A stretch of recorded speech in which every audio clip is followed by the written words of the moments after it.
Hello, how are you? I'm Sherry States, and I will be starting my reading first.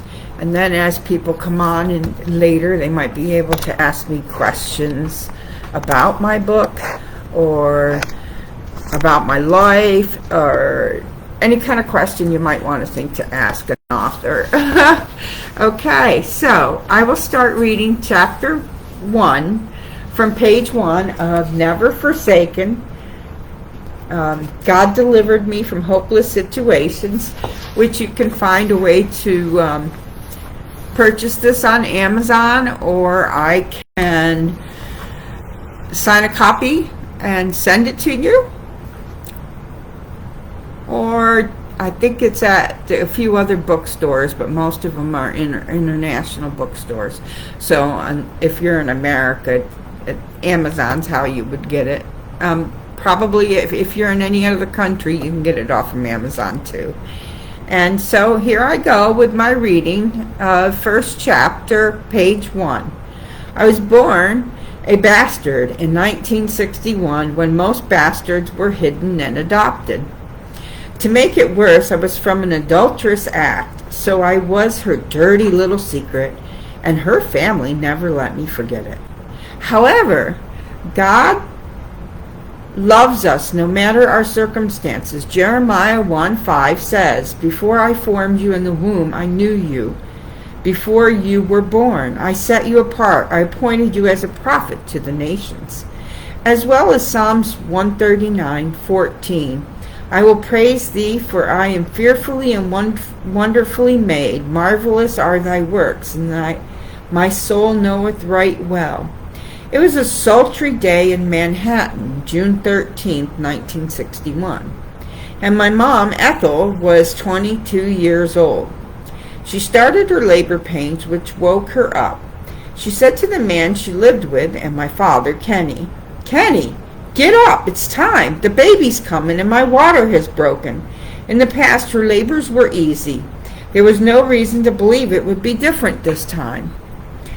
Kenny had children with a previous woman. He was an old pro at this. He jumped up out of bed and said to Ethel, "Where's the suitcase? Did you call a cab?" She started complaining right away, which was a trait of hers. "That's your job." He grabbed the suitcase, which Ethel had gotten ready for the last week. Out the door they ran to flag down a cab. They were off to the hospital to have their baby. Ethel went in, and it was close to noon now. The contractions were only 2 minutes apart, and her water had broken. Her baby had never waited so long to be born once her water broke. She was in horrible pain, worse than ever. She wondered why, what was wrong. Was it the baby? In the 1960s, baby born a month early were considered preemies and had been kept in the hospital in incubators. Additionally, they considered children under 6 pounds preemies. She had never had a hard birth. However, it was the most painful. She wondered why. Now, it was past 1 p.m. when all the lights in New York City suddenly go out, including the hospital generator. I had to literally, so I'm going to take a break here. I had to literally investigate and research about the lights going out, because I didn't have all that information. And so then I had to figure out when and everything. So it is found on the internet. The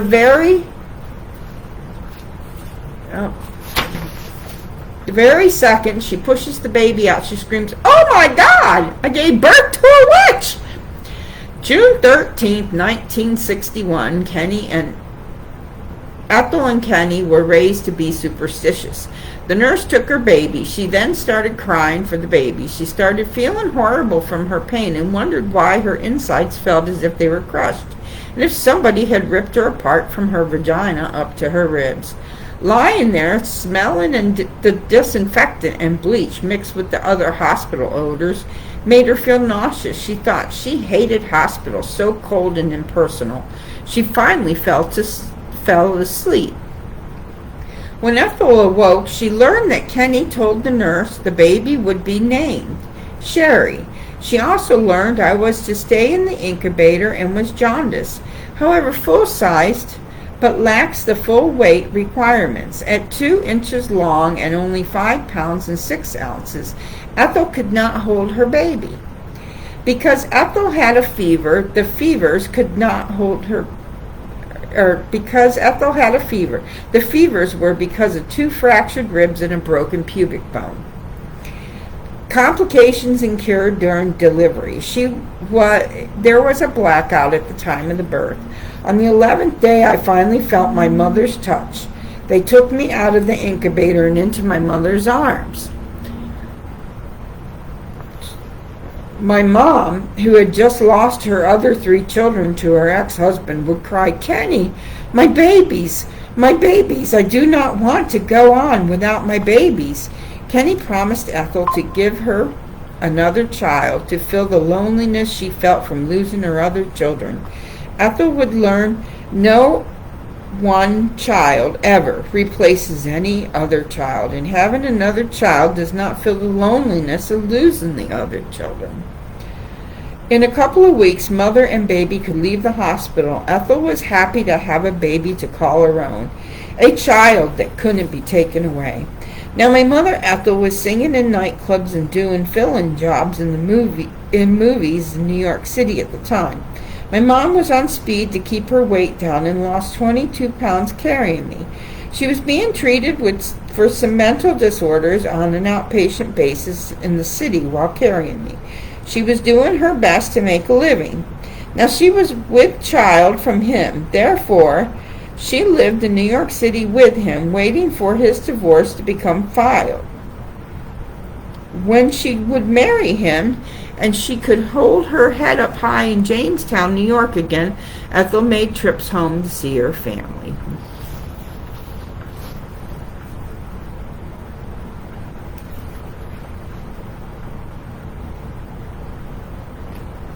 When I was 8 months old, she left me with her sister Vivian for a couple of months to go back to New York City, where she could work more. One day she came in and found Kenny with someone. They got a big fight, and she freaked. "You get out, you worthless! You could never hold a job down anyway. You never come back," she screamed at him. Kenny left. I was 1 year old when she returned to Jamestown. Now, my mother's sister, Vivian, has been married since out of high school, and she's pretty, but not like Ethel. Ethel, as Kenny described her years later, her beauty could take your breath away and mesmerize an audience when she sang.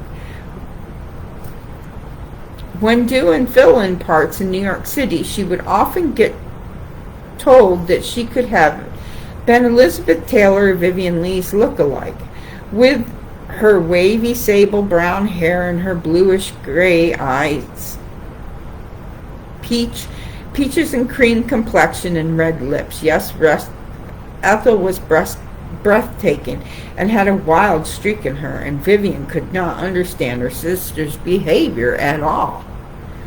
However, their mother died when Ethel was only 15, and her father walked out and found an apartment, leaving 2 youngest girls to fend for themselves.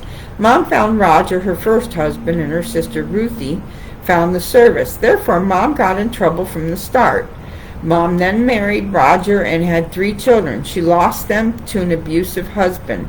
Vivian thought he was a wonderful man. On top of it, Ethel has an illegitimate child to rear and a half-breed.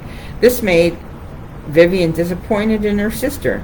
The family frowned upon Mom because of it. Life was grand for me at Vivian's house with lots of other children to spoil me and play with me. One day Vivian and Ethel got into a fight, and Ethel packed up our belongings, leaving her panties in a ruffle, and off to Uncle Bob's house we went. We didn't stay long with him. Ethel found a house, and she decided it would be easier to be watched by Aunt Sonia and Uncle Bob if I was to live with my grandpa and step-grandma. One of the earliest memories is Grandma Florence coming in and yelling at Grandpa, "Watch her, she is going to be burned." I jumped back, and then the tea kettle came crashing down. Somehow, by God's good grace, I came out of it unharmed. Oh, was Grandma mad at Grandpa. She yelled at him because he had let me run around naked, and I was always tearing up the place, and he never knew what I was doing. She was amazed how he would ignore it all. I started crying because I got my grandpa in trouble. Grandma had to stop yelling at him to get me to stop crying. I got away with all kinds of things at Grandpa's house. He let me run around bare butt naked, and I loved to be naked. Clothes felt uncomfortable whenever they touched me. I took my clothes off a lot, and Mom yelled at me to put them on. One time when Mom and I were living on one of the main streets in Jamestown, New York, Aunt Sonia was over with one of her sons, which we'll keep him as anonymous for his sake. He and I were out playing in front of the house. I took off my clothes. My cousins ran in and told on me. Well, I came out, Mom, and first time she spanked my bare bottom. I screamed and cried. I could not believe I was being spanked for being naked. There it was, for everyone to see. She was spanking and yelling, "Maybe now you'll leave your clothes on." I was angry with my cousin for many years for telling on me. I got in trouble often for telling on my cousins, but no one ever was mad at him for telling on me. Later, as an adult, I asked my mother why she did that, and it surprised her.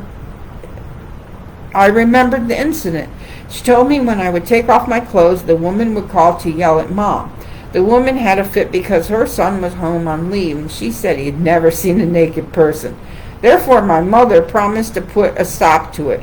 When his mother told her, she thought she was going to laugh until she peed her pants.